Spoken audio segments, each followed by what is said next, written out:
All right, you guys, we're talking squad building, transfers, because that's what you guys like talking about. Welcome to SheKnowsArsenal. Let's do this.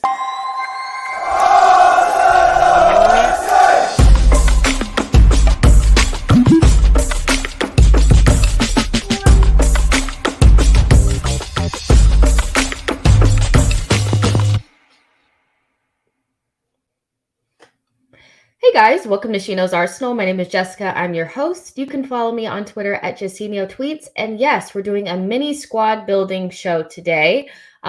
These are my favorite. I do at least 3 of these a season because it's just fun, like especially when we're playing well and we can see the vision for the club and the team moving forward, and we feel like we might spend some money. Remember the days where every single transfer window that came up, the narrative would always be that Arsenal don't have any money, they're not going to get anybody. And now it's like the opposite.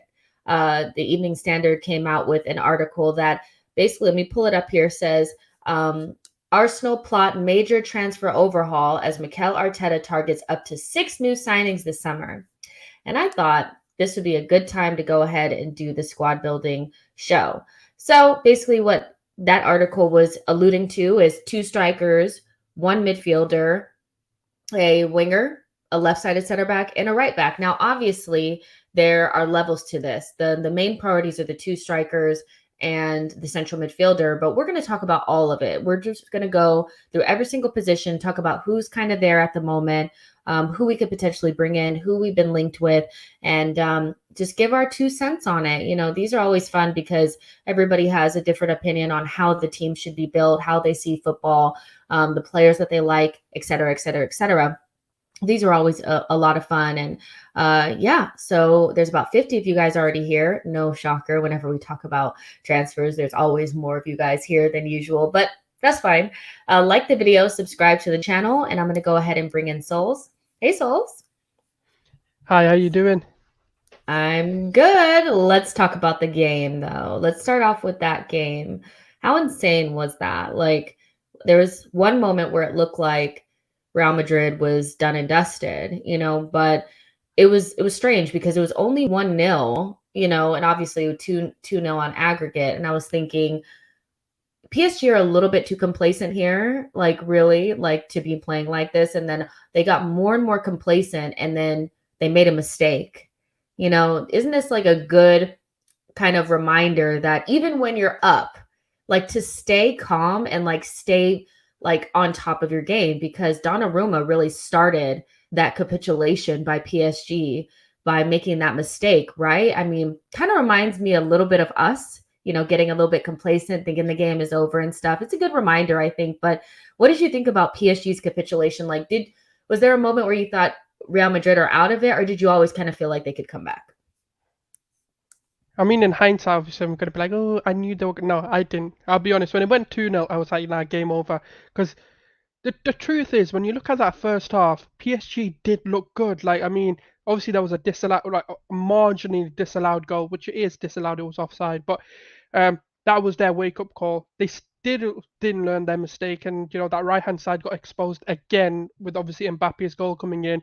With a brilliant first time pass by Neymar, and Mbappe's just electric.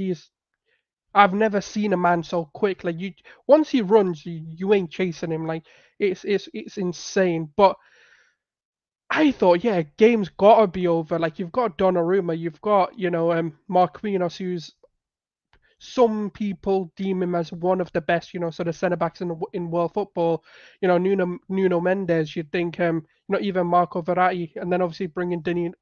Did Danilo Pereira start up?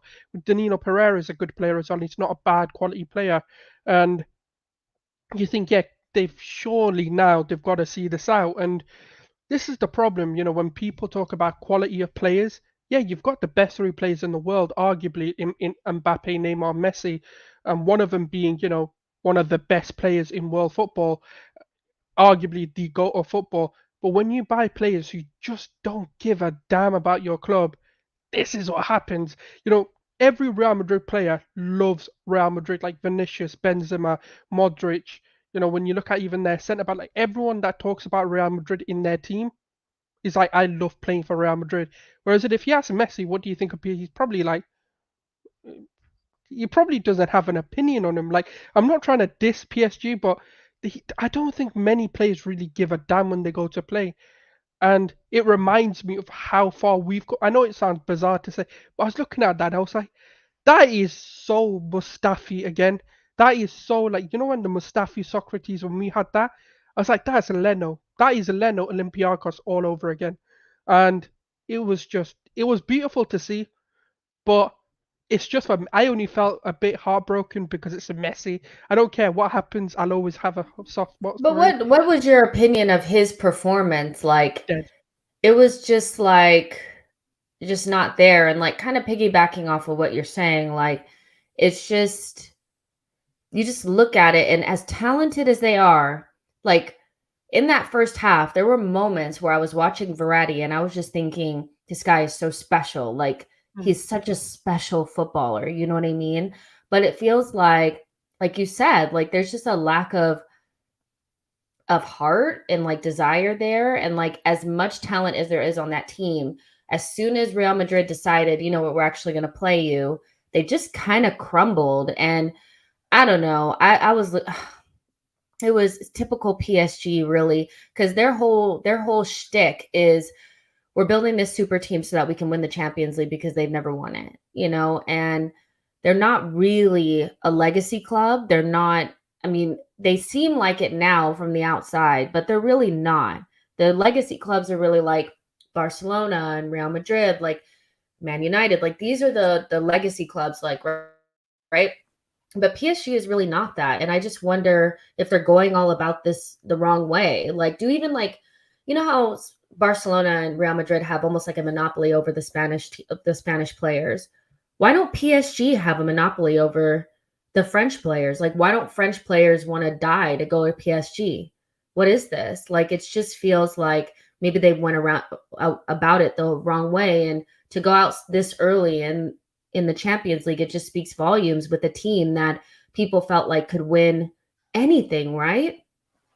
100%. And I think the big thing is, even when you look at even Arsenal as a smaller example in the legacy line, and obviously we're a big English club, but in terms of European pedigree, we're probably not up there. We're probably fifth, sixth, seventh in that sort of list. But it's hard to build. And when even French players are growing up, PSG wasn't really that club that you could identify a player with.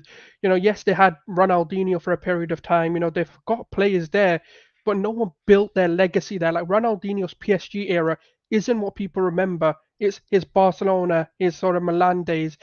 You know, they're the kinds of things that pop into your head first. You don't remember him in a PSG top unless someone told you.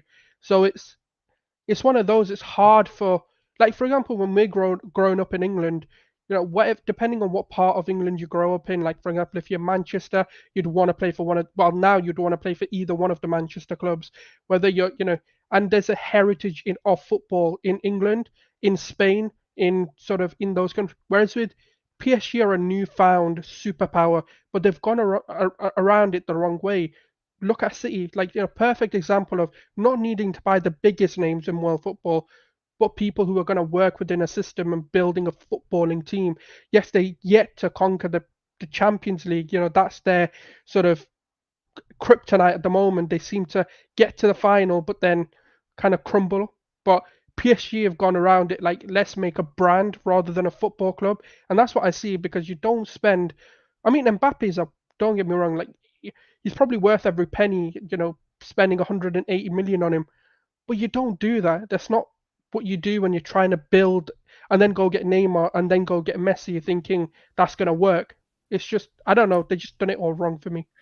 Yeah, I mean, saying that they're a brand rather than like a football team is such a good, way of putting it, because I mean, I saw like on, I think it was Instagram the other day, that they're building like a flagship PSG store in In New New York, York. because That's what they're about. the Like, Jordan, because like the whole Jordan thing as well. yeah, if you have Messi, Neymar, and Mbappe in your side, you're selling hella kits. Like you're selling hella merch. Like, you know what I mean? And so it's one of those where it's kind of like, watching that game, I just kept thinking, so if you put Mbappe on the other team, what happens to PSG, because PSG only really looked super dangerous when he was playing. It was a one-man show. Like, it really was. If they had went on and won that game, we wouldn't talk about anybody but Mbappe. And so seeing if you just plopped him into that Real Madrid team and you have Benzema and Vinny and him running at you, I mean, they're going to be, and this is not even like an amazing Real Madrid team. They have some players that have been there for a while. They have the old men in the middle that are still quality, but are kind of getting on a bit. It's not even a top Real Madrid team, but they still came back and did the business. And it probably has a lot to do with what you said, is that they actually give a shit about Real Madrid. Modric has been there for like ever. Cruz has been there forever. Like, they give a shit. And PSG they just wet the bed again. Like, they just did. And it was funny. I can't lie. Like, I felt a little bit bad for Mbappe, but that was about it. Like, and then I guess my last question, just to wrap this up, is like, the culpability on the managers in that game. Ancelotti made positive subs that ultimately ended up giving them the impetus to go ahead and win that game and get through the tie. Is it just Pochettino being a bottler, or is it the players? Like, is it the chicken or the egg, or just both? I mean, he already knows he's sacked as well. You know what? I do think he's a bottler. I don't think he's got, he's not as good as Spurs fans are made out. Like 100%. I've said it at the time and I'll say it now. But this, for me, this isn't the double leg that I would put on Poch, because, to be honest, they had enough opportunities to go and win that game and comfortably win it.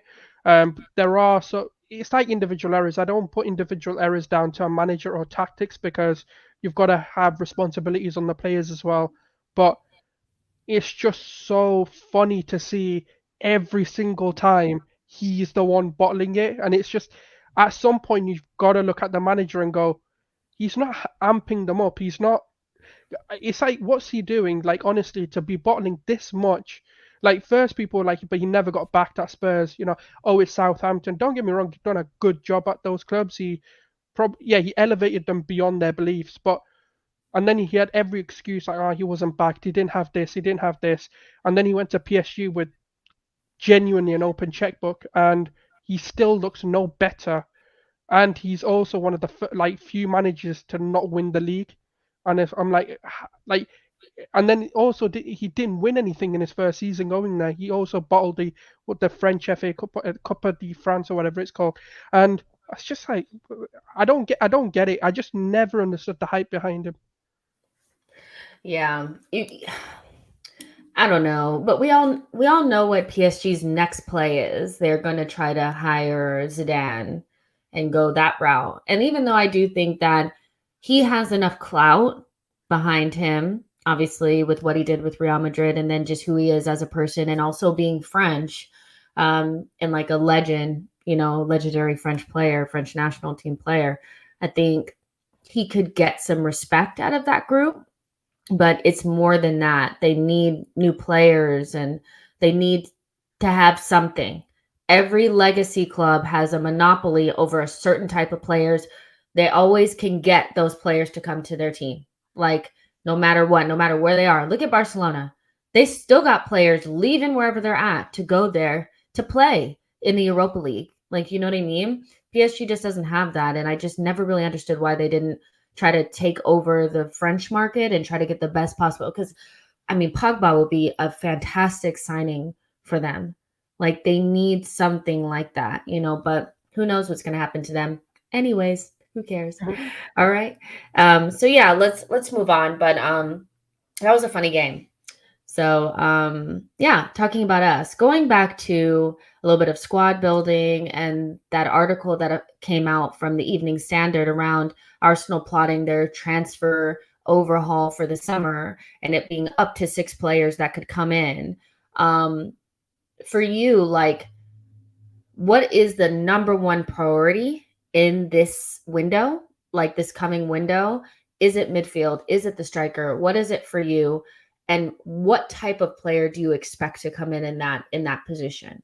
What level of player do you expect?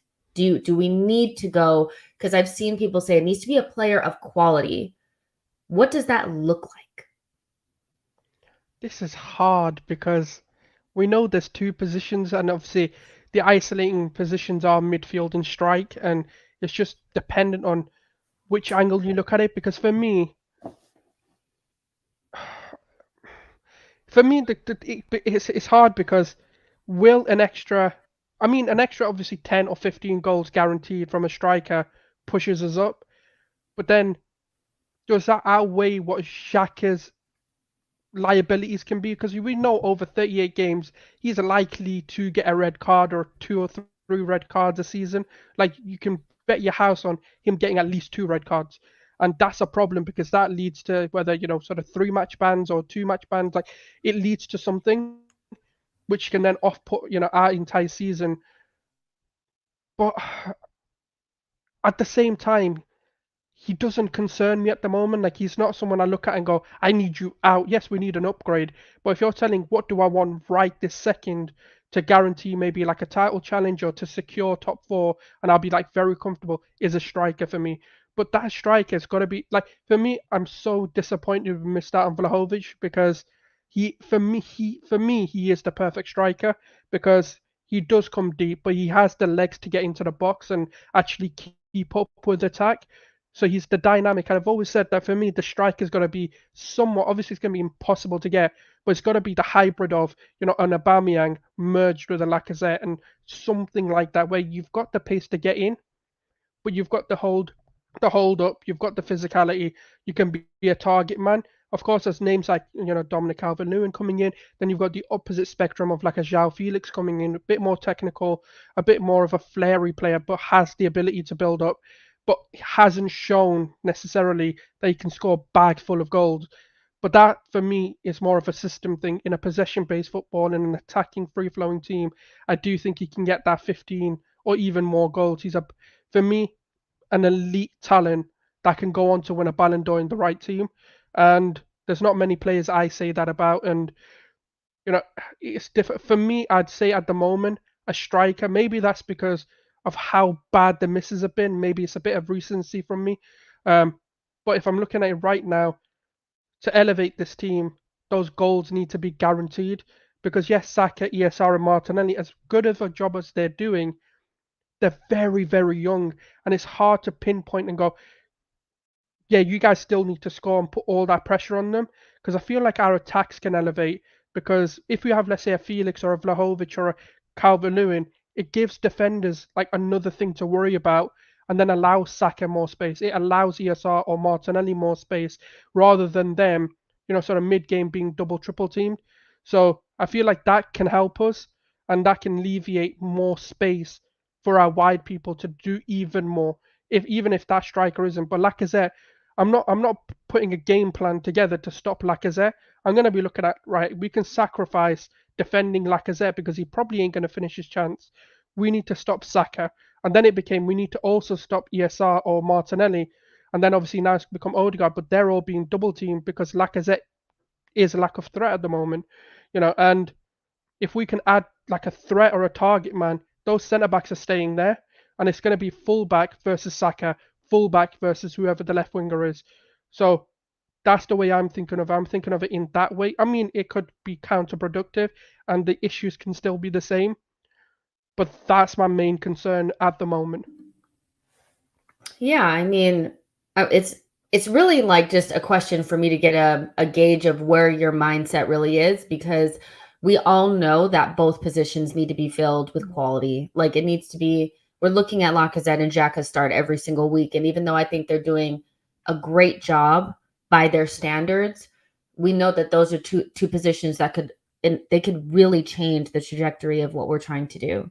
I tend to lean towards central midfield because I watch Xhaka in this new role and I just think, what could that be? He's had chances that have kind of come to him in the box and he didn't know how to sort his feet out.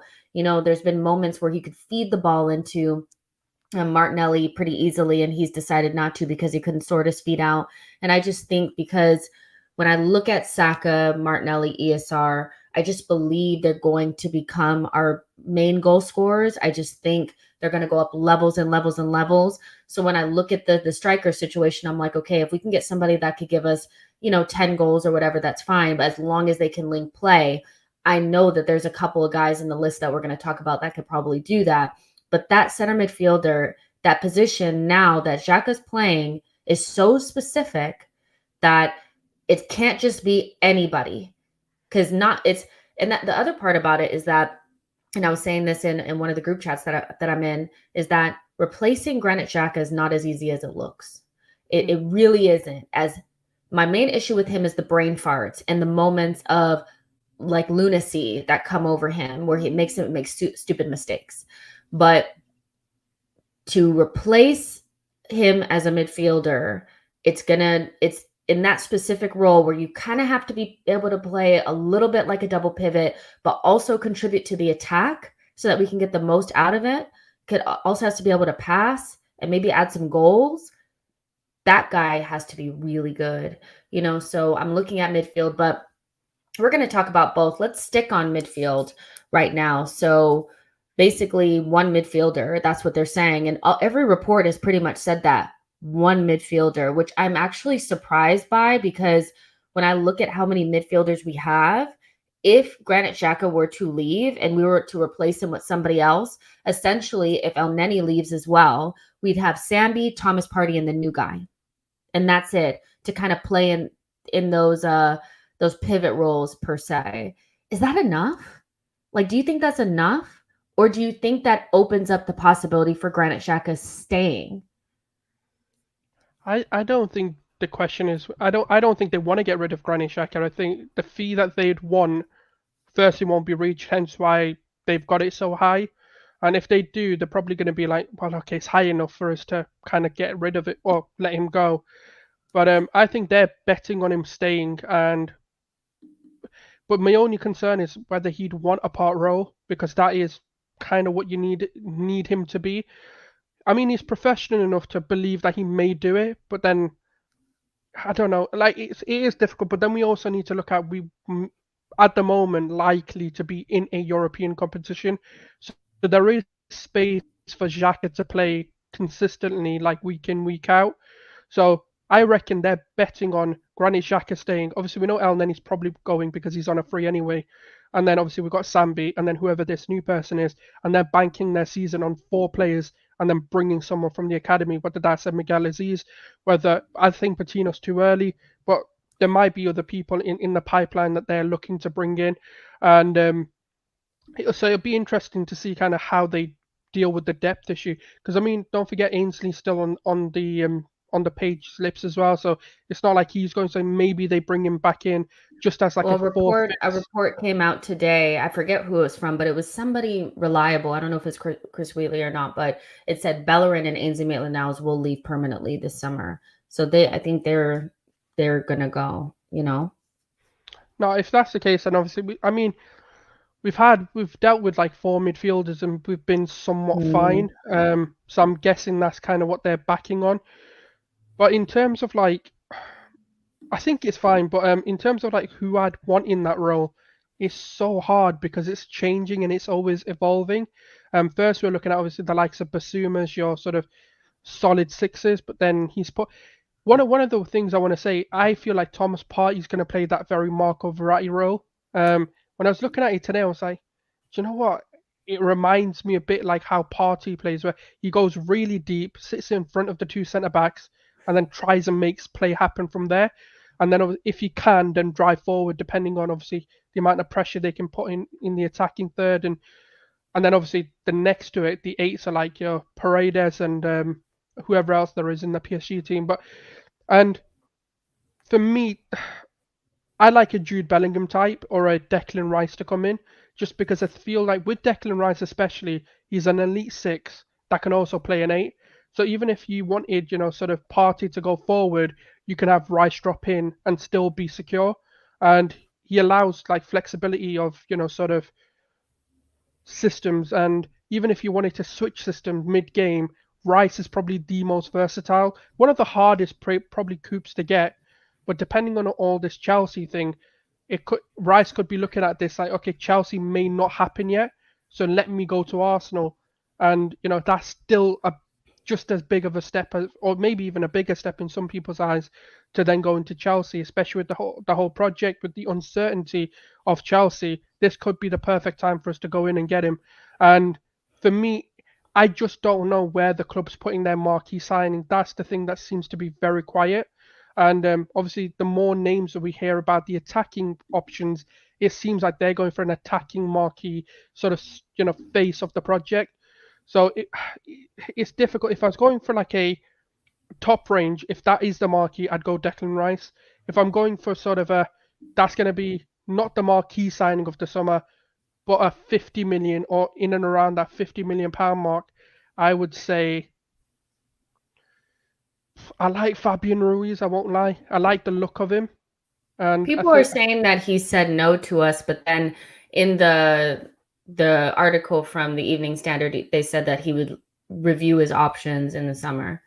So, Oh, yeah. I mean, he's still on the table. I mean, let's just say, no, I get what you're saying. Let's just say, like, there's an opportunity to get him. I get what you're saying. That type of player. I like him. I like his type. My only sort of concern would be is like whether he can deal with the press effectively or not, because Serie A is a little bit slower, so people can look a lot better.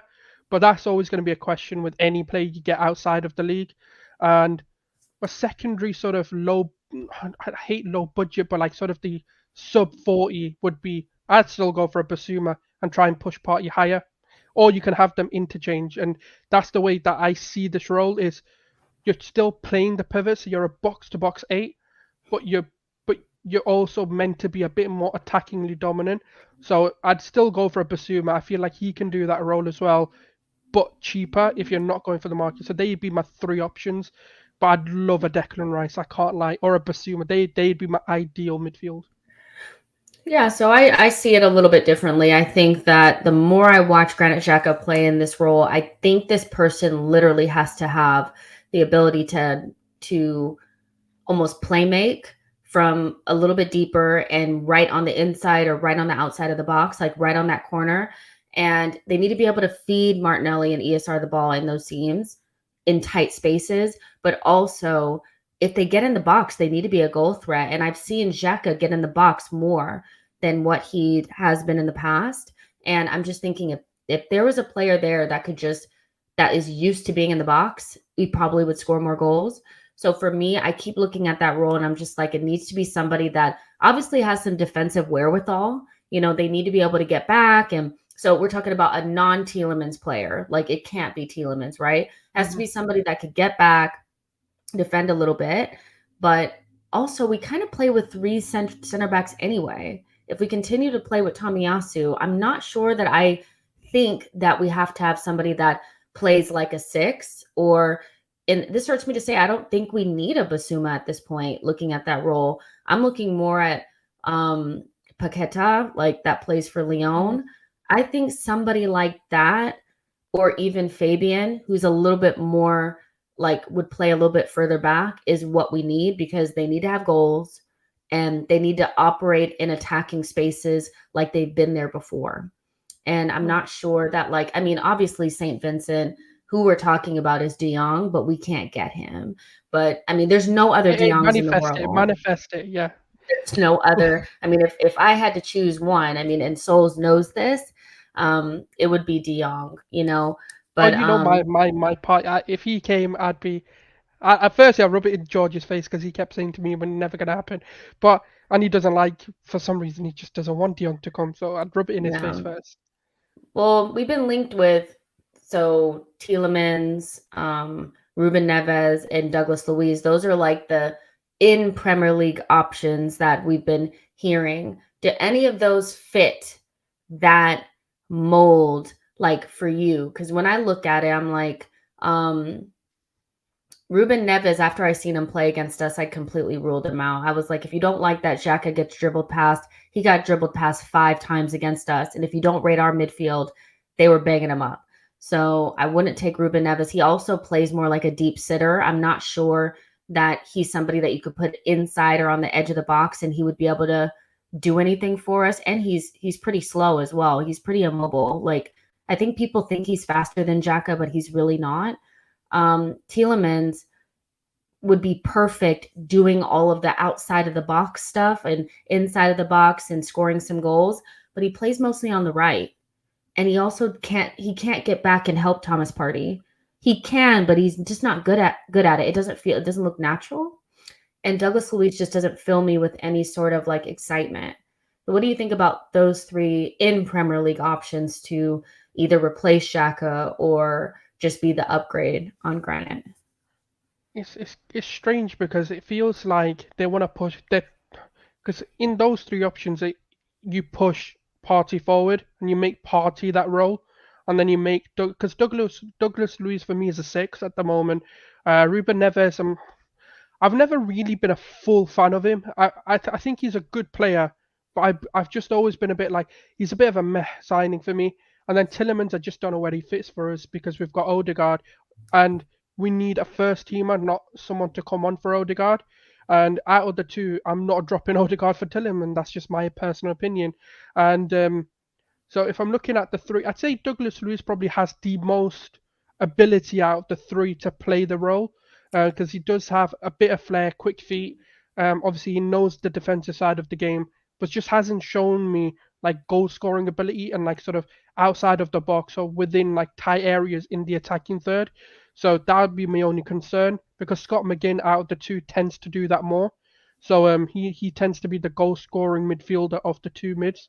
So it's just weird because the whole profile of those three seem to be sixes, which we know Arteta's always wanted to evolve into bringing a Rodri, Busquets, sort of the Barcelona mold or the Pep mold into sort of Arsenal in some form. And the only way those three or one of those three signings works, well, other than Tielemans, is if you push Partey forward and you make Partey the right hand 8, which I wouldn't be against, but that's the only way Douglas Luiz for me fits and is probably really good. So it's just a bit of a strange profile from what they're trying to replace. There's a very limited amount of players that could play in that new modified like 8 role that we have right now extremely well. It's not an easy role to fill because it's not quite a 6, it's not quite an 8. It's a mixture of the two-ish kind of, but Xhaka's getting in the box, making third man runs. Like it's such a difficult one to call, so I'm not sure if we're going to get everything we want in this role. It may be something where that player doesn't exist and we have to just take the best of what we can get. And so my preliminary list would be like Fabian Ruiz, if he would come, obviously, Paqueta, and probably still Houssem Aouar. Like, I'm not even that like desperate to have him like I was like before. But when we're talking about left-sided 8s that can like dribble a man, can also pass a little bit, score goals, play in multiple positions, and can also, nominally play in a double pivot. I think he played in a double pivot the other day. I think that would be a decent option, but that's a difficult position really to fill. And so I can see like we're all on different pages. Everybody has different, ideas of who should play in that position. But now that Xhaka is playing a little bit higher, I have to be honest, I just don't see it as a number 6 anymore. Like I don't see it.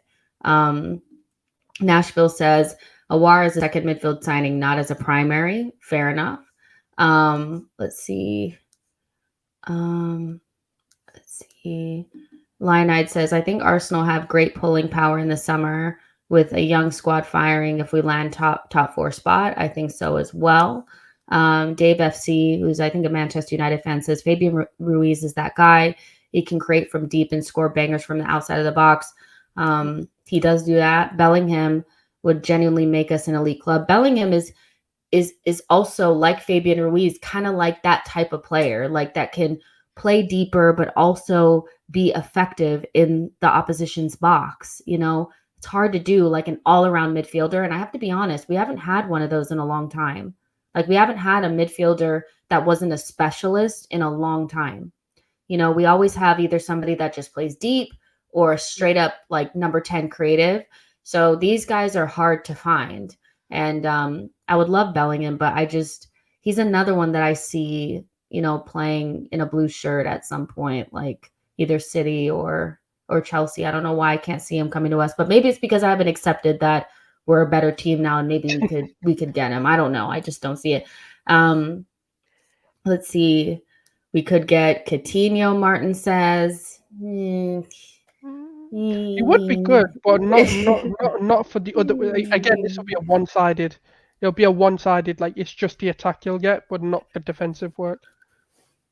Yeah, exactly. And the thing about Lyon that I notice is that I know people get really caught up in positions and all that kind of stuff, but all of their midfielders basically can play across the midfield three and also across the front three. They I don't know what they do. Like they know how to develop midfielders and good all around type midfielders. So Paqueta this season is playing more advanced, but last season he played a little bit further back. Just like Awar, like he was playing left-sided center mid for so long, then they put him up front, and they put him as the 10. So I don't really take what they do on a daily basis that serious, because at Lyon, like literally you play as in any front six position. They're also interchangeable and very adaptable. But yeah, Coutinho, not as a midfielder for me. Let's see. Yeah, Paqueta would be kind of sick. Onyx Lens says, would Chelsea sell Gallagher? I think he'd be perfect for that role as well. But he also plays on the right. And that's the other thing about Renato Sanchez, you guys, is that we're looking for somebody to play on the left, and Renato Sanchez plays on the right. So I'm not really sure that he fits that, because, you know, if you put certain players on different sides, it just doesn't cook the same. But I hear the Renato Sanchez shouts. What do you think about the difference between having somebody that plays inside the Premier League versus somebody that may need to adapt that's playing outside the Premier League? Do you think that we need to prioritize Prem-proven players, or do you think it's overrated? A bit of both. There's certain attributes you need to look for when scouting outside of the league just to see how they can adapt. Certain profiles are very good fits for the Premier League and actually can come in and dominate the league, and that's what we need to be looking at more than whether they're Prem proven or not. Because there's people in the Premier League who can do the job at lower teams, but then as soon as they make that big step, playing against like sort of low blocks or against pressure, against like when it's tough on you, like a lot of it's down to mentality as well. When it comes to Prem proven players, like say for example you go and get a player from, I don't know, Brighton or something, the expectations are different, and some players can hack that and come to a big club and just start cooking. Some players just can't do it. The step is too big. It's like Wilfred Zaha, for example. I know there was a bit of scandalous things that happened, you know, with him and Moyes and stuff like that. But it just, he, even when he played, he didn't cook the same. And then he went straight back to Palace and started cooking straight away. So sometimes it's just certain players fit a certain system. And that's why I don't get bogged down with it too much. As long as there's attributes there, such as press resistance and whether they can operate in tight areas and also somewhat two-footed. But then for me, the biggest attribute is their footballing IQ for me, because in a system that we play, it's the intelligence that can get you out of a lot of trouble as well. Because for me, like for Xhaka, for example, his brain and his feet don't work together. They seem to be on a delay, whereas intelligent players can come into the league. And we've seen it, like, you know, think about the foreign exports. Some of the best players in the league weren't in the league to begin with. They were foreign exports. So it's, you know, it's like Thierry Henry, for example, Aguero, for example, like some of the names that we've even seen Leroy Sané come in and tear it up. So I don't get bogged down with it. I do think it can be that way where you can get it horribly wrong, and getting a Prem proven would have just been the better option. But I don't look at it like that. I think profiles make teams, and that's the way I see it. Yeah, I have to be honest. I'm not super worried about Premier League proven or not. I want the best players, you know, and I get that there's an advantage to bringing in players that have played in the league before. But for me, it would always kind of be like, if I'm looking at two players and they're relatively the same quality, but one plays in the Premier League, I'll probably pick the one that plays in the Premier League, just to get that advantage of knowing that they're Premier League proven. But if one player is superior, and the other player is not as good. Like, okay, like let me say I'm looking at Fabian Ruiz versus Ruben Neves, right? And I'm afraid that Fabian Ruiz may not adapt as well as maybe I'm concerned about that. Maybe that's a con, but I'm looking at Ruben Neves and I'm going to have to pay 35 million for Ruben Neves or 20 million for Fabian Ruiz. I'm going to pick the best player. Like even if I had to pay the 50 that probably Fabian Ruiz would cost, I would go get him because he's better, and I would bet that he would adapt. I'd be patient. I think good things come to those who wait. As you can see with Thomas Partey and Odegaard, now that they've adapted, I mean, I'm sure we wouldn't just want any old players that were in the Premier League, right? And that's saying from somebody who thought they wanted Madison. I'm so glad that we got Odegaard instead. So there you go. But let's talk about strikers now. So the striker, situation is interesting because we'd be looking at two. That's what the Evening Standard, said that we'd be looking at two. And that creates a little bit of like okay, so maybe that's why the striker links are also different because we're looking at two different types, the list was like, let me pull it up because when I was on the football terrace this morning and Terry read me this list, I instantly became depressed. Okay. So it was Dominic Calvert-Lewin, Jonathan David, Darwin Nunez, Broja, and Isak. And yeah, like we've been linked with some of these guys for a while. Dominic Calvert-Lewin, especially, Isak as well, because obviously in January, I think there was an should we get him or should we not?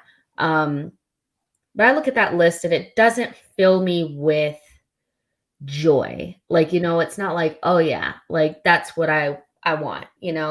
I don't think Chelsea would sell us Broja at this point.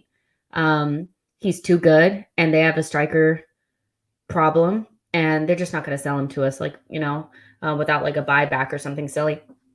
I really like Darwin Nunez, but he's somebody that I'm like, the profile's perfect. I think he plays exactly like the type of striker that we might need.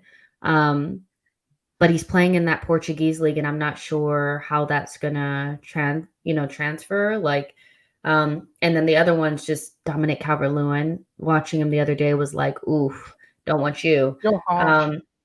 Yeah. Jonathan David. He's good, but like he doesn't like he's not exciting, like, you know what I mean? So I have two other choices that I'll say in a little bit, but what do you get from those options? Like, what are you thinking? Like, if you had to choose two out of those, what two are you choosing?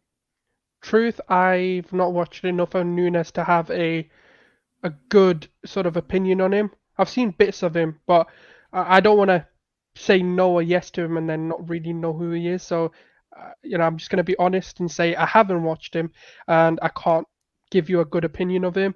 In terms of Jonathan David, I like the profile. He's a more he reminds me a little bit of a Martinelli type, in terms of he's organized chaos, and I quite like that. But again, the problem with the strikers we've got, because they're young in their careers, and that's one of the things we kind of sometimes overlook. It's difficult to gauge like actually how good they are, because obviously we're looking at, we want players who are proven goal scorers, etc. And none of them have had long enough to prove that yet. But if I'm looking at profiles and not ignoring, but just putting the stats aside for a second, I like David as an option because I feel he's a sort of a plan A or a plan B option, similar to like Lacazette or Aubameyang. They're quite polar opposites to each other. So when you get a Jonathan David, you've got the pacing behind, you've got someone who's, for me, got a bit of aerial presence. He does seem to be physical, but obviously I don't know how that translates to the Prem, because the Prem's got a weird physicality. Like, even though you look strong, sometimes when you come to the Prem, you can be bullied. So I want to see how that kind of transpires there. And then I like Dominic Calvert-Lewin still. I'm not going to lie, I'm not against a signing, especially if they kind of get relegated, or because if they get relegated, they're not going to be able to ask for £60 million. It's just never going to happen. So we could be getting him for maybe 30 million, 40 at most. So when I look at his profile, I quite like it, an aerial target man who can get at the end of crosses. I feel you get the best out of Tierney in that situation. So personally, I know he's going through the shitters right now, but I always like to give players a bit of a leeway because he had an injury and a decently long injury as well, which kept him, I think, was it 3 months, 4 months, or something like that, and he was in and out as well. So I kind of just want to give him a bit of leeway just because of that. Because I know what he can do, and what we're seeing right now is in a shit Everton team that's got no system. I don't even know what they're doing because when I seen them play Spurs, it's like, what's the game plan here? What are you? Are you trying to get beat 10-0 so you can go in Yeah. history? Like Yeah. I didn't understand it personally, so that's why Yeah. I'm a bit more like, okay, I forgive you a bit because I've seen better. So for me, yeah, I'd say and Broha, sorry, yeah, I love Broha. I think that would be a quality, but again, like you mentioned, the transfer is not going to be a simple one. It's going to be sort of a buyback or a sell on, or there's going to be something we just can't agree with. And when you look at Richard Garlick and the way the negotiations happen, we don't negotiate these things, and we don't want them in the transfer. Like it's a straight up, you want what, 50 million? Here's your 50 million. We don't want none of the Yeah. add-ons and this malarkey. We don't do it anymore. So it'll be a difficult one. If we're saying it can be well, it won't be, but if it can be a simple transfer, I'd say for me the list. If I'm looking at just those names, Broha, David, DCL. That's the top three for me.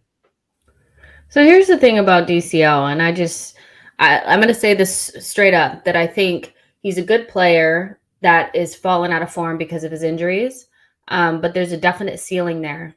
For me, there's a ceiling there. I think he lifts your floor, obviously, because Lacazette can't jump and he can't head balls in, and DCL can do that, and he's a physical presence in the box. But I don't think he'll ever be elite. So I'll just put that out there first. But when DCL, was called up to the English national team and started to play well, and people started talking about him like as if he was really good, it was because he was playing with James Rodriguez. That was a huge part of it. And then a settled midfield of like James Rodriguez, or James was playing like on the wing, I think, and they're playing Yeah, Alan and Decore and like one other of those guys, like the Sigurdsson. yeah, yeah, him. And so it was like a settled team with a creative outlet. And ever since James Rodriguez has left, there has not been a creative outlet in that team. And so we know strikers suffer without creativity. So there's a lot of caveats there that I think can be a Would you not reason. have taken him for a cut price? Like if we're looking at their I'm situation, getting to it. I'm getting to it. I'm getting to it. I would take him, but he would not be my number one. Like he would be somebody, honestly, I'd bring him in as the second striker. He wouldn't be my marquee. Like he would be somebody that I could bring in off the bench if we needed to just bring another striker in and whip balls into the box. That's what his ceiling is to me. Like I wouldn't want him there in build up. I don't think he has anywhere near the same level of technique as Lacazette. So he definitely would be somebody that if we could get him for 25, 30 million as the backup striker, I do it. Like he's an Arsenal fan, I think. And maybe he would be cool with, playing Europa League games, or not Europa, Champions League group stages, whatever we're in, whatever, but mm, I guess my thing with it is just when I look at the rest of them, I'm just kind of like, none of this moves me at all. not even So Broha. Like forget the transfer, but like wouldn't Broha like yeah, move you? yeah, but I just don't think we're gonna get him. And so it's hard for me to get excited about players that I just know, like Chelsea, we're gonna finish hopefully right behind them. They're not gonna be able to spend the same amount of money that they've been able to spend under Abramovich. They have two strikers that are dead. They're not selling us Broja. Even if they were, they're not gonna sell a striker like that to somebody that finished right below them, in my opinion. Like I could see them trying to sell him to like West Ham or something like that. No offense to West Ham. So yeah, like or whatever. So I think Broach is good. So my main focus is Joao Felix. Like that's the player that I would want to come in. Like because if you brought in Dominique Calvert-Lewin and you had him on the bench and it was like, okay, if we need to throw a striker on, a physical presence to just whip balls into, you could probably do that with him. But Joao Felix would be my marquee signing. I just think it would be something very similar to Odegaard, much more expensive, but somebody who's kind of not really fitting in where they're at, was kind of like a young star that just needs to reinvigorate their career. And he needs to be in a team that plays good football.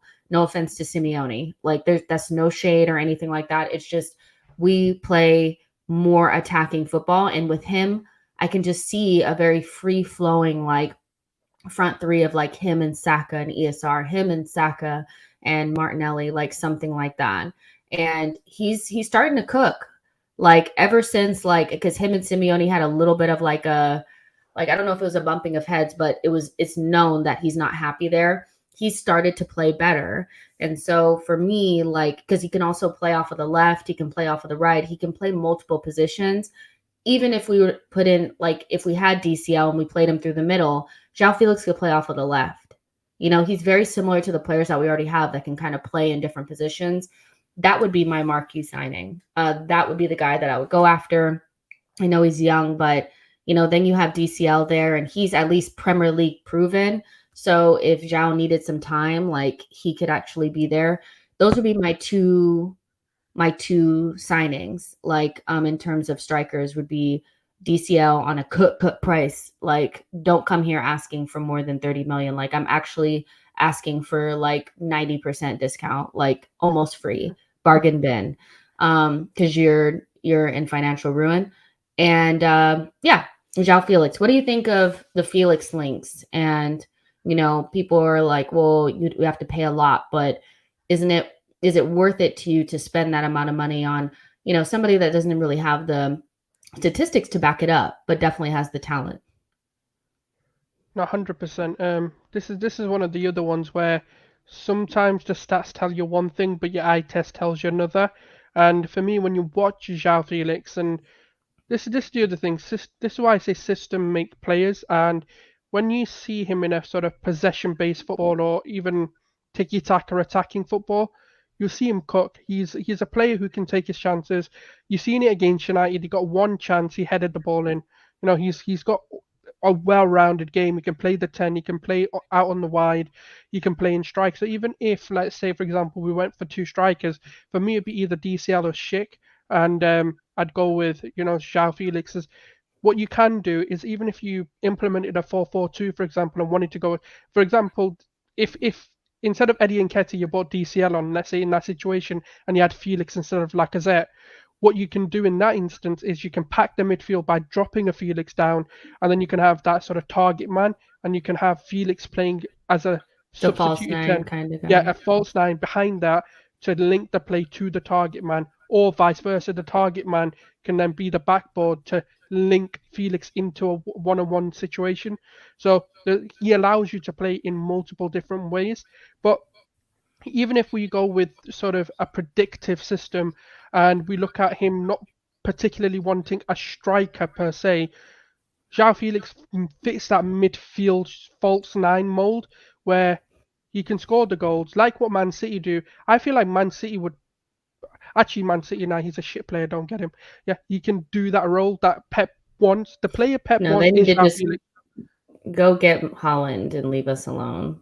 Yeah, let us have Felix. He's a bit dead. Yeah, a bit because short. like that's the last thing I want to see is like a link to Man City for Joao Felix, because honestly he'd be so good. But they also bought what is the other guy's name? They bought somebody Fernandez already. something, isn't it? Julian Alvarez. Alvarez. Fernandez. Oh, is it Alvarez? Yeah. So Yeah, they've from already the bought a Argentina. striker. They've already bought somebody. So they want to go for like a traditional striker, I think, in like Holland, So hopefully they do that and leave Wasn't there Joao like Felix. a report that they're looking to bid big on Haaland anyway? Yeah, just do it and leave us alone. Like Yeah. Joao Felix for me is the guy. And like I get it that he doesn't have the statistics to back him up, but the talent is there. And we know we need somebody that can link the play, that can kind of go wide and beat a man and is quick and can do all those things. I think he can do it. But that's just me, and that's why I would have DCL as the backup, just in case Joao Felix needed some time, or just in case the center backs were beating him up, and you needed a more physical presence out there, just in case. Like that would be me. So people are asking about Gabrielle Jesus. If Haaland leaves, maybe he'll be on his way out. Look, y'all know how I feel about Gabrielle Jesus. I would take him at Arsenal. I think Arsenal fans that wouldn't take him, I just don't get it. I think he's a better version of Lacazette, and if that's what we were going for, and Joao Felix wasn't available-ish, I would be okay with him. I would probably take him, but he'd be expensive, and he's on big wages. What do you think about Jesus? There's another one in here, and Ivan Toney. Those two Premier League proven dudes. Ivan Toney, I know a lot of people love him. I can't get behind it personally. As maybe a third choice, like I don't know.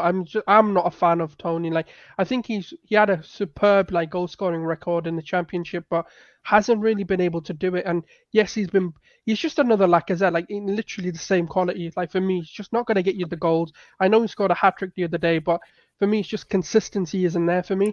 And Yeah. you're just going to get another striker with very minimal output in the same league, which is meant to get more output. And he plays attacking football, so you can't sit there and go, the chances aren't coming to him, because he does get chances. But he's had an injury as well, so it is what it. But it doesn't excite me. And when I look at Gabrielle Jesus, it depends on the price again, because he for me would become a bench option if, let's say, for example, that scenario where that main striker isn't ready or we can't get him for whatever reason. I don't think Jesus is the guy, the main guy. So if we then have to pay 200k or 250k, whatever it may be per week, you kind of set yourself in a weird predicament where your potential bench option is earning more than the entire club, and it's just I don't know, because that's my only concern, is the financials. As a player, if we're ignoring the financials, as a player, yeah, he does. He fits the mold. I feel there's a lot of ability there in terms of picking up from the system. So yeah, now, ability wise, 100% I'd take him. It's just the financials behind it will just, with the hard work we've put in to restructure the wages, to restructure transfer policies, I feel like it just destroyed that a little bit and go back into what we used to be. So that's my only concern. Yeah, I mean, I get that. I get that aspect of things, and I think we have to be careful financially what we do with some of these players. I look at somebody like Gabrielle Jesus and just think the hard work that he puts in. I mean, if you like all the stuff that Lacazette does, but he can chip in with more goals, like it's probably somebody like a Gabrielle Jesus. And also, I look at players like him that are like kind of on the outskirts of a team and just think, what could they be like if they were given the reins, But ultimately, that one is really is a difficult one for me to see happening, because I still even feel like if Haaland is brought in, they'll try to keep him. But then I think he's also in contract talks, so we'll see what happens with him. Tony asked a very interesting question. Who goes to City, PSG, and Bayern? I think we get the fourth best striker on the market. But who you've also forgotten, Tony, is Chelsea and Man United. Those two teams also need strikers. So there's going to be a lot of teams looking for strikers or attackers, and we're going to be right in that mix. I think we definitely need to be on it. 100%. Everybody's going to be going for Haaland, but if you don't get Haaland, who do you get? Also looking at like, okay, so if Spurs don't make the top four, does Harry Kane even stay at Spurs? Could Man City or Man United go after Harry Kane, and get him over there? You never really know. So in terms of City, I think City are really in that race for Haaland. If Mbappe goes to Real Madrid, then do you really see Haaland going to the same place? Like, I don't know if I see that really, even though Real Madrid might want that, I can't see it. Also, Barcelona are looking for a striker. I saw earlier that they were linked with Isak, but they want a marquee striker. So I don't know. Everybody's going to be going after Haaland, and if you don't get him, it's a free for all. I mean, what do you make of this whole, like, everybody's looking for a striker? How do you think Arsenal get the leg up? Like, beyond Haaland and Mbappe, everybody else is going to be in free for all, right? Like, looking at the Yeah, same guys we're looking at.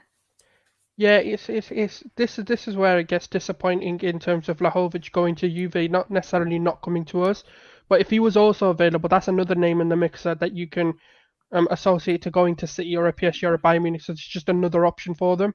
So in terms of the only thing I want to address is for Real Madrid, if they get Mbappe, they won't be able to sign him and Mbappe and Haaland in the same window. Um, I just don't see it happening in the same window. So whether Haaland is going to well, whether he'd want to for his own career another season at Dortmund, where Dortmund's reputation is kind of in the mud at the moment in terms they are massively underperforming in terms of cup competitions, in terms of the league, they're bottling it, and it's not looking great for them. So whether he'd want to risk another year there where the team underperforms, and again, like I know Haaland's now become a household name in a sense, so it may not affect him, but it's whether a player wants to take that risk. So it's one of those where I don't. I do see him going to Real Madrid if they put the money down, just because Benzema is getting on a bit and he fits that mold for me. So you can have Mbappe, Haaland, and Vinicius in the attacking third, and that would be their sort of ideal mold. But I think we go for the underdogs. I think we go for those Joao, because we're not going to be able to get a Haaland or an Mbappe or one of the top strikers. So we go for not even, I don't even want to call them the next best things, but players who I mean, maybe that's are really what going it under is, the right? radar. Yeah, The it's next under the best radar thing, yeah. one. Yeah, and like a Joao Felix, you may not like, because people aren't looking at Joao Felix going, yeah, we need to get him, because you may not see him as a marquee signing for them, but I feel his potential and his sort of ceiling, should we say, is huge. Like it's untapped at the moment. And then you've got, there's a few other names that kind of come into that where the potential's there, and they have somewhat shown their potential. I just think go for Felix, man. I don't even care at this point. Let's just put it out there, 100%. Put it on Felix, because there's no competition. In my eyes, I don't see anyone else going in at the moment for him. So why not just try and get him? You're the only team. Athletic or they're somewhat of an easy team. They'll name the price, and if you give it them, they're more than likely just going to accept it, and it's an easy transfer to do. And also the La Liga financial situation. Yeah, I just see, like, I see the Tammy Abrahams, you guys. Yeah, I think yeah, I mean, that ship sailed, but I thought that would have been a decent option. And so that kind of brings me back into like Lacazette. And we were having this debate in the group chat. And I guess I'll ask you guys, because there's 200 of you guys here. So like the video, subscribe to the channel. But also, I want to ask you guys about Lacazette. There are rumors around Arsenal wanting to renew or give Lacazette a extension. They said that they feel like he's earned it based on his recent performances, and they're willing to extend him a little bit further. And so I think this, if you bring in a Joao Felix and you bring in a Calvert-Lewin, or you bring in a Nunez, and you get rid of Xhaka, or you keep, where's the experience coming from in this team? Where are the senior players at? Like, I'm looking at it, I'm like, do I really believe that?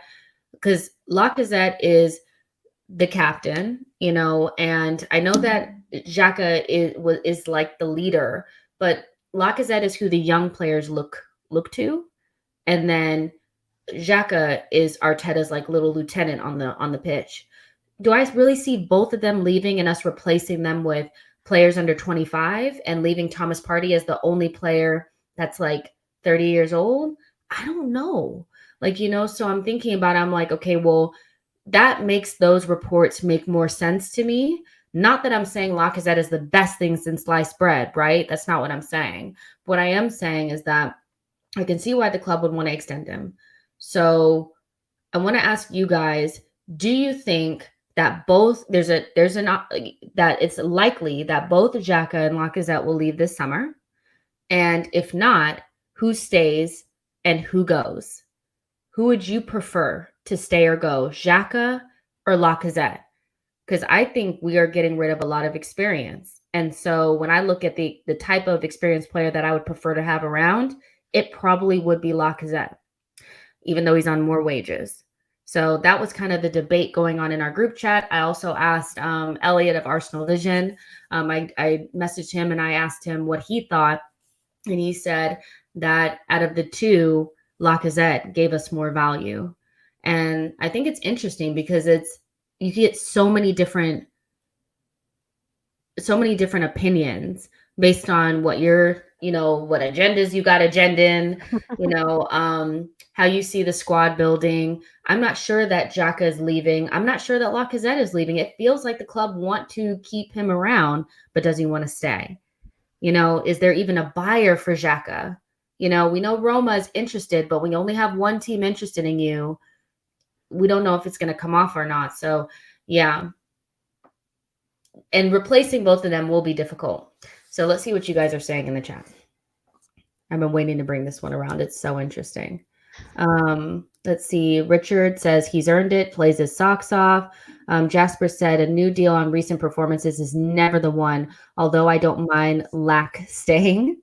Nashville Gunner says this is Lacka's last opportunity for a big deal. He won't sign a 1-year extension. I mean, who said it's a 1-year extension? It could be longer than that.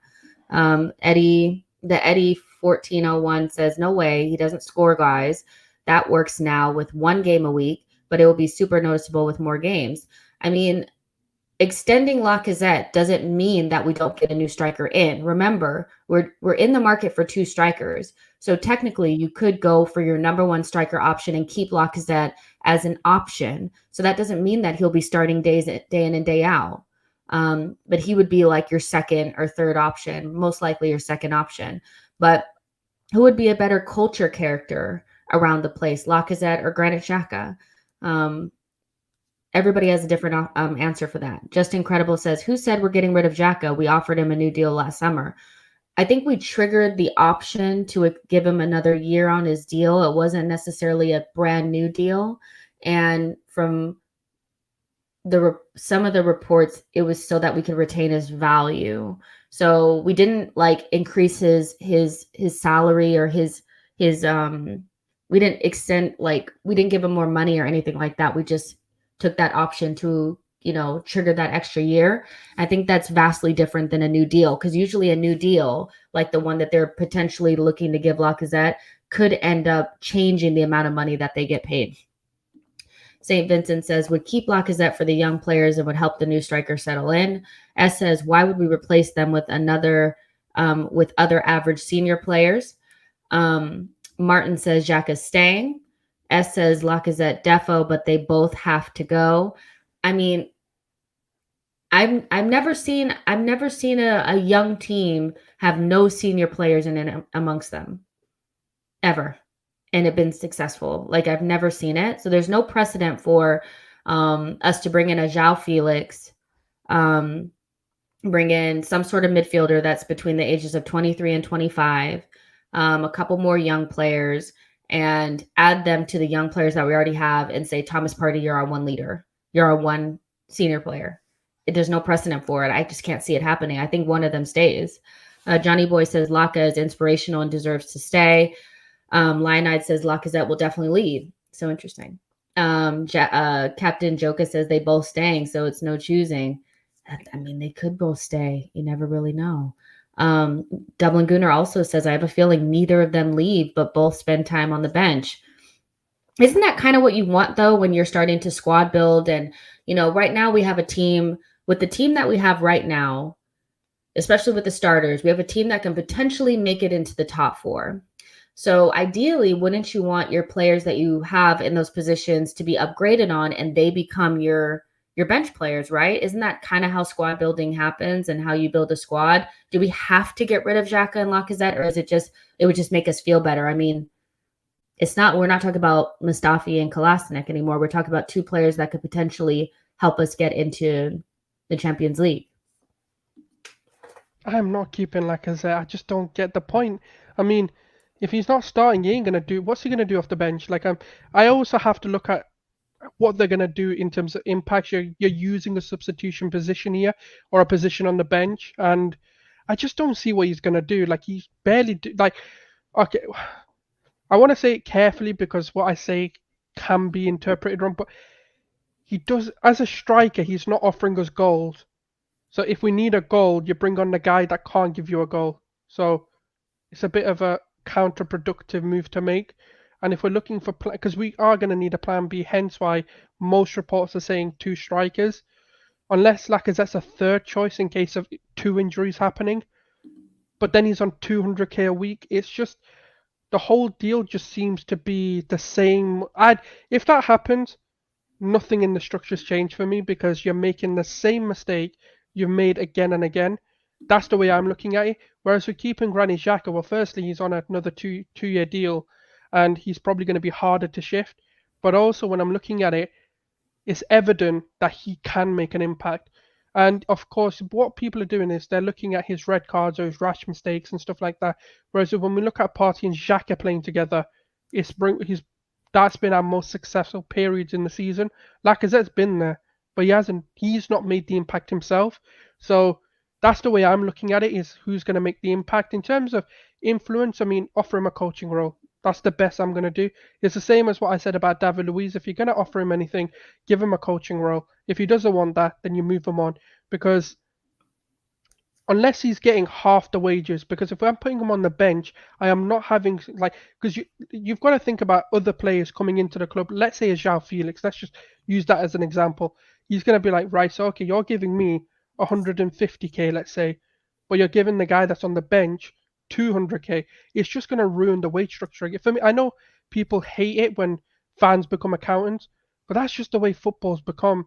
That's why United are going to find it so hard not to offer Ronaldo a stupid wage contract and offer, Varane 400, 500k a week, because the people who they're going to replace are earning more than them.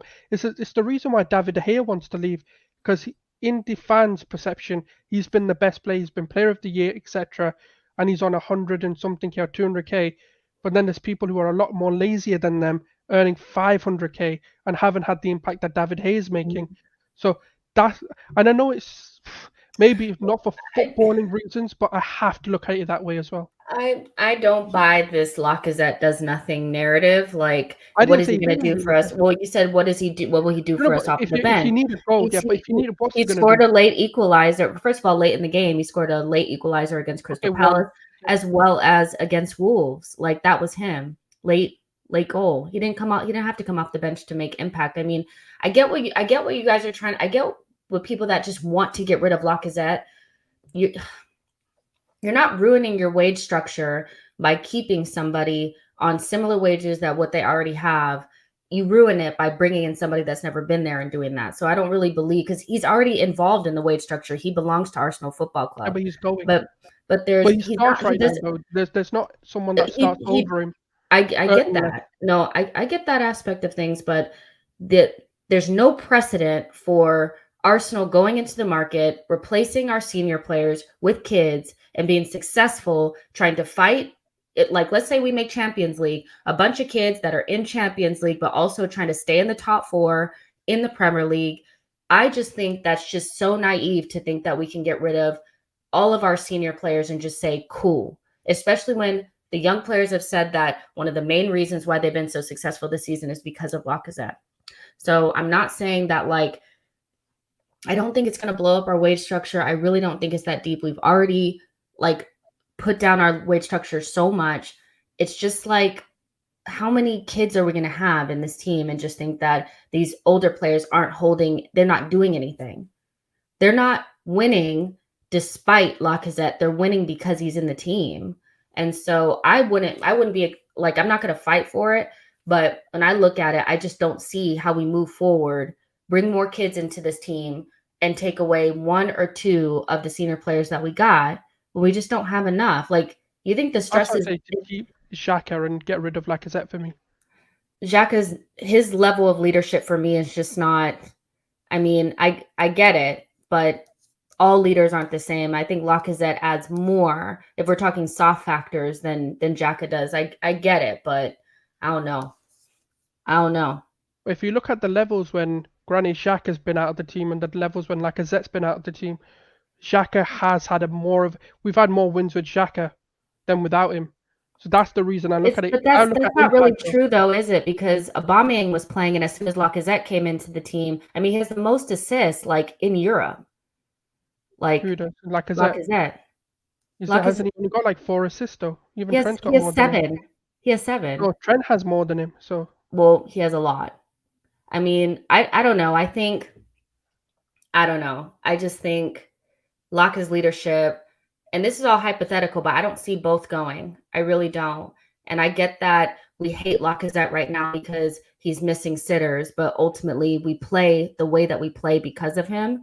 And I just don't. He has 7 in 9 games. That's what he has. So I don't know. I think Lacazette's important to the team. That's just kind of where I'm going to sit with that. You know, that's where I'm going to sit with that. All right, you guys. So we've talked about that. Let's talk about Gnabry because I know that's what you guys want to talk about now. Gnabry. Oh, here we go. Latte Firm says Laka has 9 assists in 9 games, more than Bruno Fernandes. That's a lot. So, but I get he does nothing for the team. He doesn't I do never said he does anything. nothing. But I mean, I well, just what? said when you need a goal and you bring a striker on that doesn't give you goals, that's my concern. That's Hey, what I said. I didn't say he does nothing. All I'm saying is when you need a goal, I'm not bringing Lacazette on. That's what my point is. okay, cool. I mean, we'll just have to agree to disagree on that one. Let's talk about Gnabry. All right. Mm. So we are linked kind of to Gnabry. I don't know if this is just kind of like circumstantial because a lot of Arsenal fans are talking about him. Obviously, his contract is running down at Bayern Munich, and it looks like he may not sign. Is this the type of player that really moves the needle for us? Is this somebody that if he were to become available and he was interested in coming back, that you'd spend the 60 million or whatever that it would take to get him to the Emirates as the winger that has been alluded to in this article? Because we know that Pepe is not really doing the business. So, or not, I'm not going to say he's not doing the business, but he's not the guy that we really want. Would Gnabry be somebody that you push the boat out for? Well, would he cost 60 million? Because obviously he comes into his final year of his contract. All I saw Obviously, was something about 60 million or something like that. I don't know how much he would cost. I mean, is that that might be just his value. yeah. I would imagine that's his value, but maybe you could get him for less. But what do you think about Gnabry coming in and being a part of this team? I mean, he has tons of experience. He's what, 26, 27 years old right now. Yeah, Obviously, be he's 27. Yeah. won like everything with Bayern Munich. So, I mean, is he somebody you'd push the boat out for? Is that the type of, additional attacking player that Arsenal should be looking at? In my opinion, yes, but it does. It kind of depends on whether you're going to bring him in to start or whether you're bringing him in. I'm guessing if you're bringing a Gnabry and you're bringing him in to start over on that left hand side, probably because you're not taking Saka's spot. Whereas with the left hand side, it's probably the most shaky out of the two positions. But then again, he can play both. So even if Saka needed a rest, you can put him there and bring in one of the left wingers. And in terms of his age, I think that's the ideal age. Someone like 26, 27, coming into the prime years of his years, and obviously Champions League, Bundesliga experience at the high level. He's sorted his attitude issues out. He's become a model professional, and obviously he loves Arsenal. I don't think he's ever, even after the whole situation, he's still been sort of respectful and always kind of. I'm not going to say he said he's wanted to come back, but he's alluded to the idea of wanting to come back to the Premier League, meaning obviously he could be open to the idea of Arsenal coming back in to the mold of thing. But that is an instant level raiser. Yeah. And he's been there, done that. He knows he's got the mentality of a winner.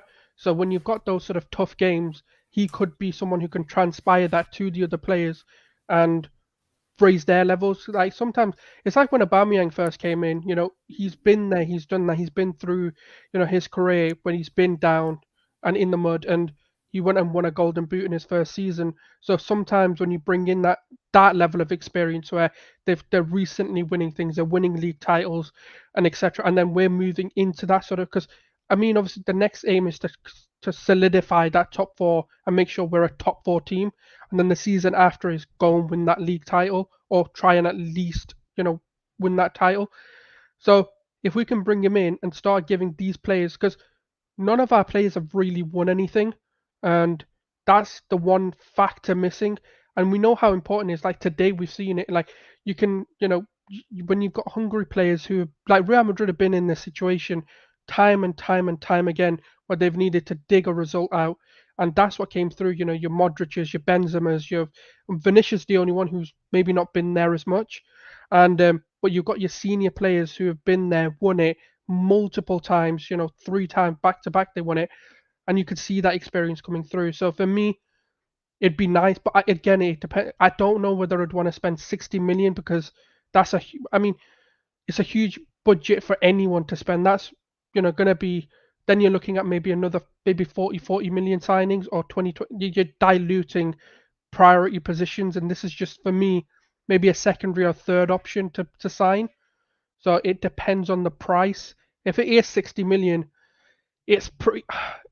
As a player, it's justifiable, but for what we need, it's pretty hard to say yes, go for it, because then we're sacrificing that striker and the quality of midfield. So there's. I mean, it's a win. It's a win now signing, right? It's one of those where it's like, okay, if you're right there on the edge, but we still need other signings. But it did say in the Evening Standard that we would be looking at potentially wingers. We looked at bringing in Kuleveski on a loan. Is there anybody that you have in mind that could fill that right wing / left wing role that would be that could lift our levels but be affordable? I need to check actually because I just don't know what his current value is, but I like this player a lot. Actually, yes, he does fit that. Yeah, so he's a lot of people know him. He's roughly valued at around 18 to 25 million pounds. Plays for Rennes. It's Sulemana. I love him. I feel like he's got pretty much the attributes we're looking for. And if we're looking at him, even another name that George mentioned to me, Rafael Leo, I just don't know how much he'd cost us, but he's another mold that I quite like. And the only problem with, I'd say, Sulemana is like according to Transfer Market, he's got a contract till 2026, so that could pose a bit of a difficult negotiation, especially with French sides. Like they are hard to negotiate with. So but I'd like it because I think he fits that mold. He's a younger, mold of player, but he's got the goals, he's got the experience, a bit of experience, and obviously he's played, and he's a younger Gnabry for me, and that's the only that's the only concern I have for him.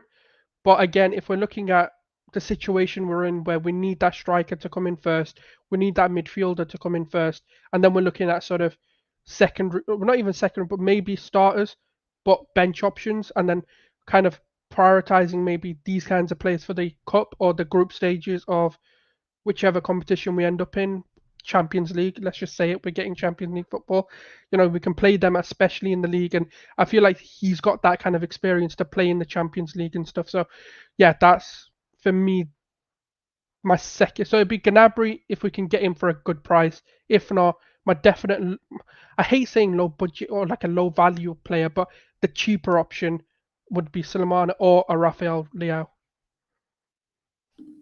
Yeah, I hear those options. I think all of those options are good. Leao is somebody that I really like. I know that he's in contract talks with AC Milan and they feel really confident in re-signing him. So I'm not sure that he's a true option, but we were linked, which is cool. Sulemana, I think, is really young. I think he's like 19 or something like that. Good player. Not sure if I would. Yeah, I'm not sure if I would bring in somebody that young. Not like the other players that we're looking at are that much older, but I hear the Nkunku shouts, you guys. I see a lot of that going up and down the chat. My only thing about Nkunku is that I feel like this might sound crazy because we could potentially get in Champions League, but I think he might be beyond us. When he leaves Leipzig, he's going to go to like his prime spot. And he's going to cost 70 to 80 million. And I just can't see us going after him with everything else that we have to do. But that was a huge mistake not getting Nkunku all those years ago. Like, that was a huge mistake. I don't know if he'd still be the same player, obviously, if he was with us, because we know we can kill players off, really. But the guy is so good. So I hear the Nkunku shouts.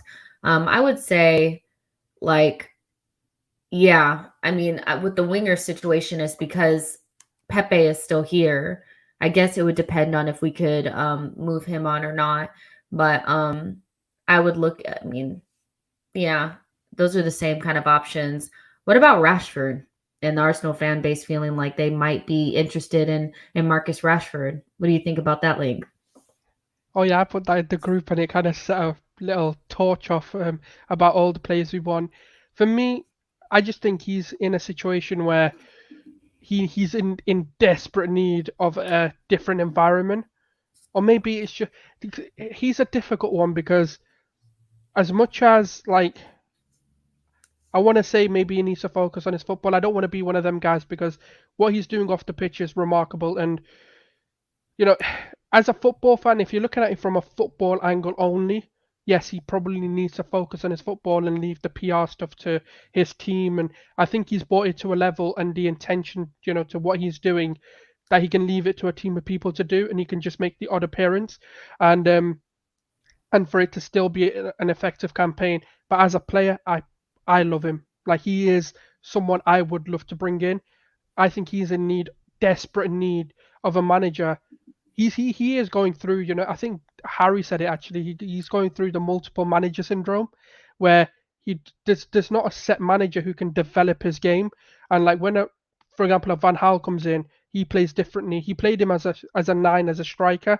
Actually, was at his debut in the Europa League when he scored two, and I went to the game where he scored two against Arsenal. That weren't great, so that was hell for me. But it was brilliant to see him, and I like it. He can play as a striker. He can play on the wing. He's got the natural ability. I feel Arteta can work his magic on him and really kind of mold him into a Gnabry for me. Not a Gnabry, sorry, Sane.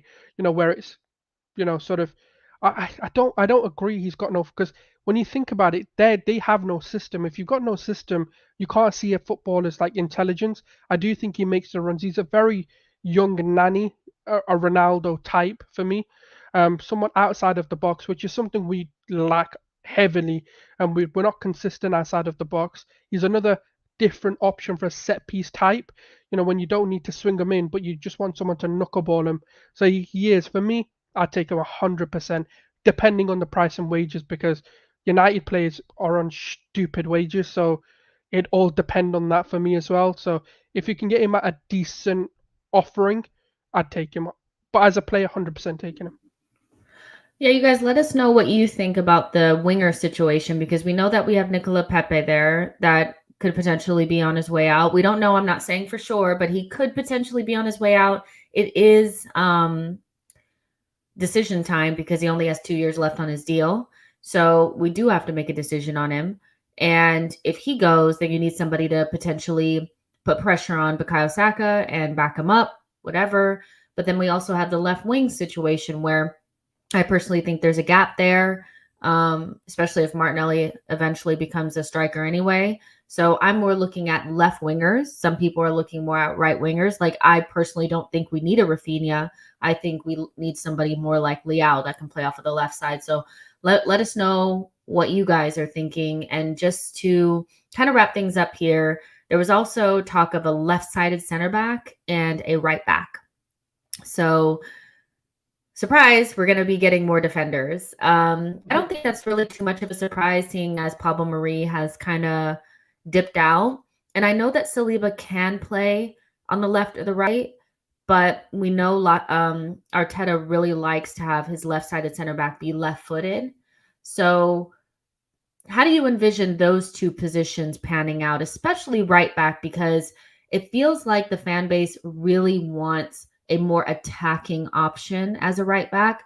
We have Brooke Norden-Cuffy that's coming through at Lincoln City, but then there's Dejed Spence, that player that played against us when we got knocked out of the FA Cup.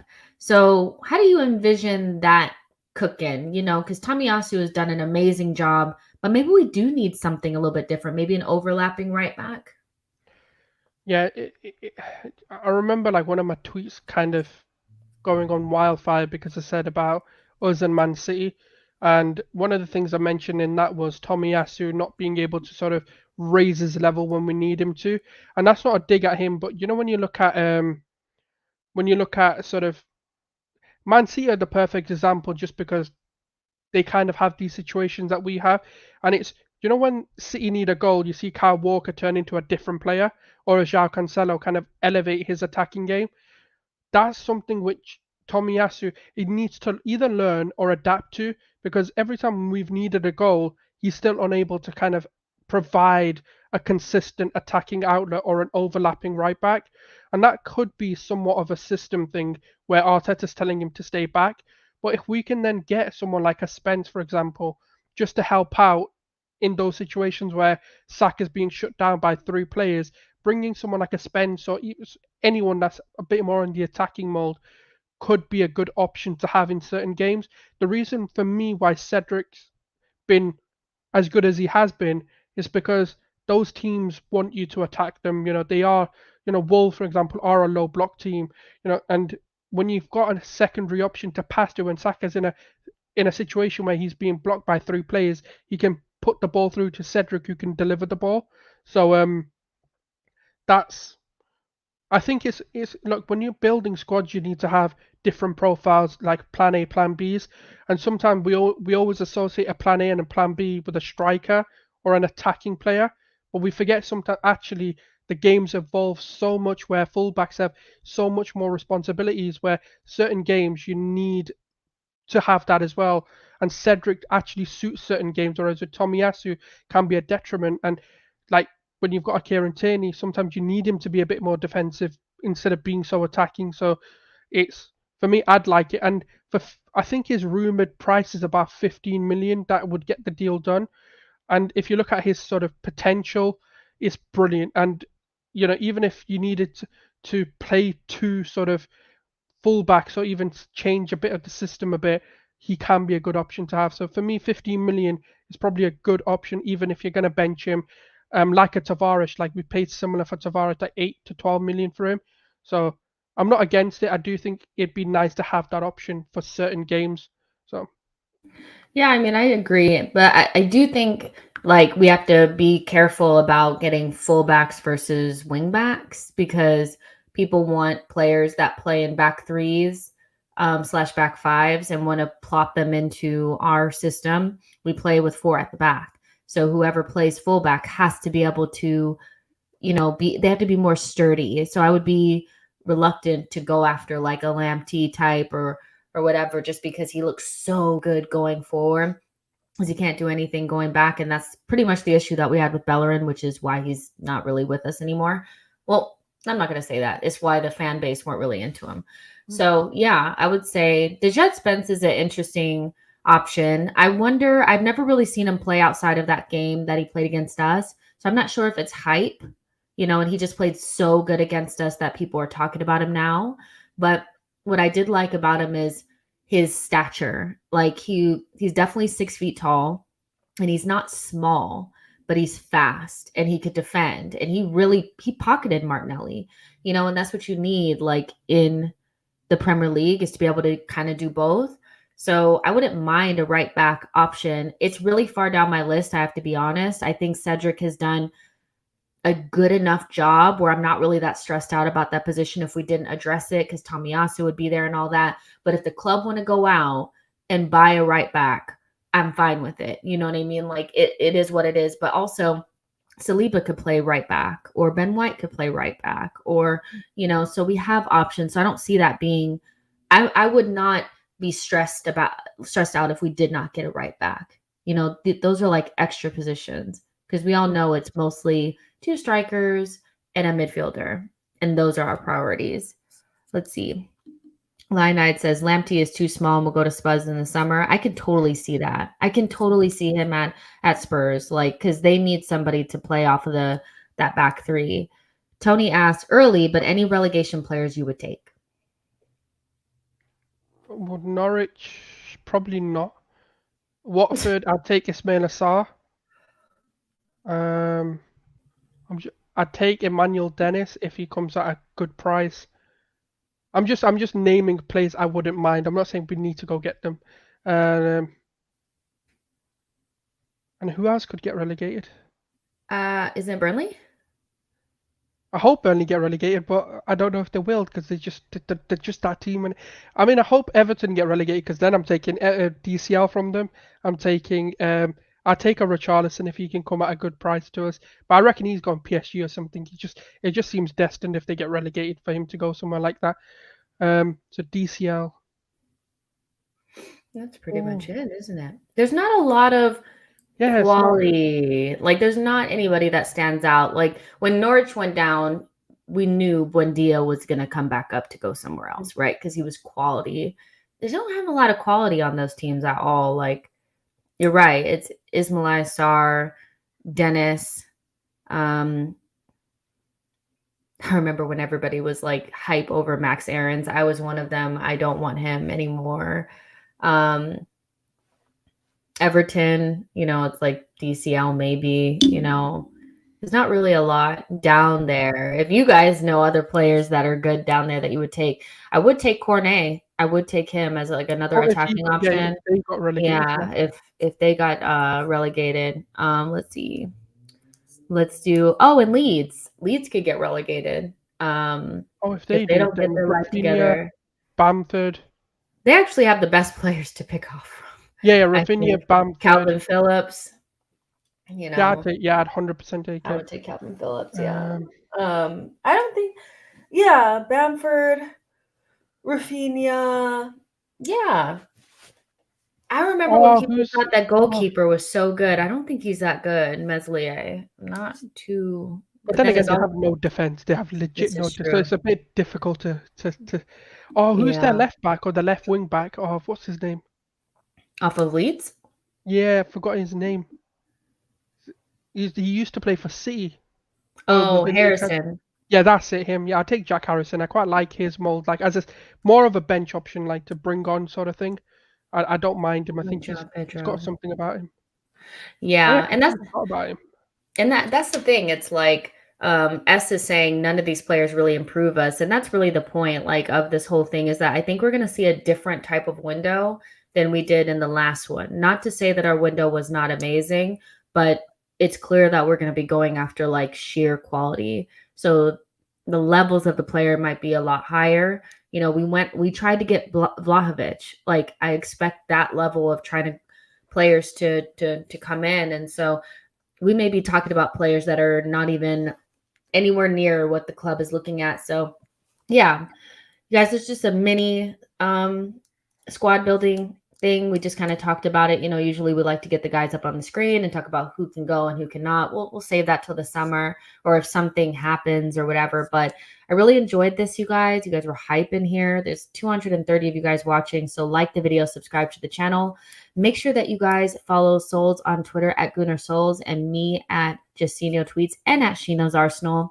Yeah, make sure you guys like the video, subscribe to the channel. We'll be back tomorrow. I don't know what I'm going to talk about tomorrow. I really don't, but I'll just come back and we'll talk.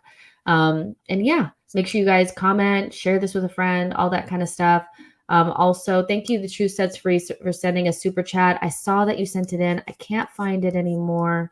Let me just scroll up really quick and make sure, just in case. Yeah, it went away, but I saw it. Thank you so much. Oh, there it is. Thank you for that. I really appreciate it. And yeah, enjoyed it. Thanks, guys. Talk to you soon.